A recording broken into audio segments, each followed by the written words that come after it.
Backward design has 3 overall steps. 1. Identify student learning outcomes. 2. Determine how you will assess the outcomes. And 3. Identify the classroom activities that will support the learning outcomes.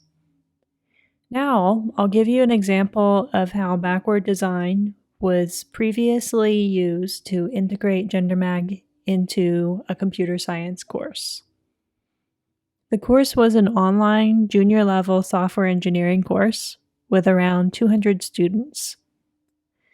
The first step of using backward design was to examine the existing course learning outcomes and identify where GenderMag could fit in.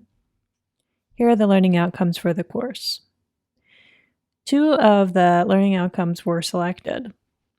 1. Validate designs and adjust the specification or design as necessary. And 2. Participate effectively in a team environment.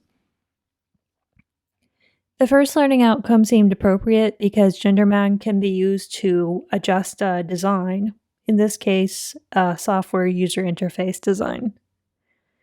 After identifying this outcome, we defined a GenderMag-specific sub-outcome.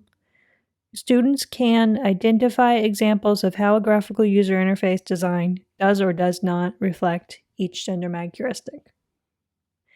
The second learning outcome seemed appropriate because GenderMag is about supporting individual cognitive differences. Students can self-identify their cognitive styles and share those with teammates.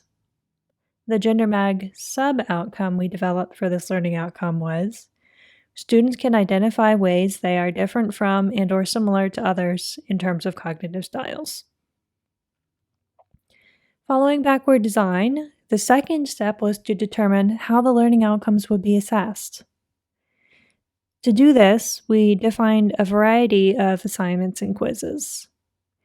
To continue the theme of designing from the end to the beginning, we defined rubrics for the assignments first, as the rubric criteria were ultimately how the students would be assessed. In addition, we defined the quiz questions. Here's an example rubric snippet.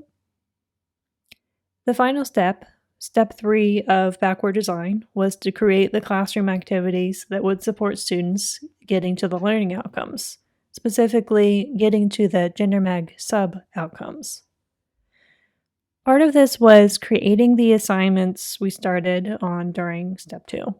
The other part was creating ratings. Since this was an online course, there were no synchronous in-person and classroom activities.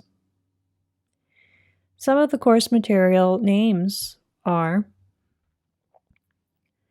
Team Discussion Cognitive Styles when Using Technology, Activity Cognitive Styles Reflection, Team/Project, Activity Peer Review, Cognitive Styles Heuristic Evaluation, Reading Cognitive Style Heuristics. You can find each of these on our OER Commons site, which is linked from gendermag.org.